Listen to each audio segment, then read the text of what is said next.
Forseti, ráðherrar, aðrir gestir, gleðilega hátíð. Ég fæ að veita hvatningarverðlaunin í ár og þau eru veitt Vöruhúsinu, miðstöð skapandi greina á Hornafirði. Þetta er vettvangur kennslu í nýsköpun í list- og verkgreinum á öllum skólastigum og bæði boðið upp á formlegt og óformlegt nám, til dæmis í handverki, hönnun og hugmyndavinnu. Áhersla er alltaf lögð á þverfaglega samvinnu. Ég ætla að biðja forstöðumanninn Vilhjálm Magnússon að stíga hér fram.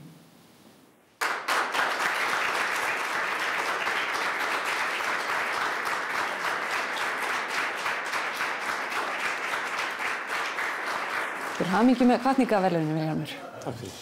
Væru kannski til að segja ykkur svona í stuttu máli hvað það er sem þið fáist helst við í Vöruhúsinu? Já, Vöruhúsið er nýsköpunar list- og verkgreinahús.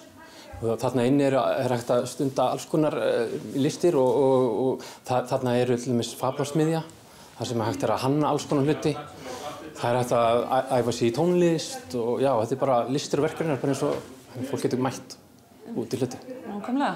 Og svo hér hefur skýrt komið fram, þá er þarna einhvern veginn búið til andrúmsloft og rými til sköpunar, þar sem fólki líður nægilega vel til að geta skapað og tjáð sig með listrænni tjáningu. Hvernig farið að því að búa til þetta andrúmsloft? Vöruhúsið er gamalt verslunarhús. Það er bara einhver andi í húsinu. Það er fólki sem býr til þessa stemningu. Það er eiginlega einhægt sem þetta er að segja. Heldur þú að segja hærra hlutfall af skapandi sálum í ykkar landshluta en annars staðar? Já, ég verð að segja það. Einmitt. En hver er framtíð Vöruhússins? Hvernig ætlið þið að takast á við framtíðina með kannski þessi hvatningarverðlaun í farteskinu? Já, framtíðin er björt. Við ætlum bara að halda áfram á okkar braut. Við ætlum að reyna að mennta unga fólkið okkar og við ætlum að fá fleiri frumkvöðla og bara halda áfram. Hvernig einstaklingum vonist þið helst til þess að skila út í samfélagið? Einstaklingar sem hafa áhuga á því að skapa og gera nýja hluti og takast á við verkefni framtíðarinnar. Hvernig áhrif hafa svona verðlaun, hvatningarverðlaun á starfsemi ykkar?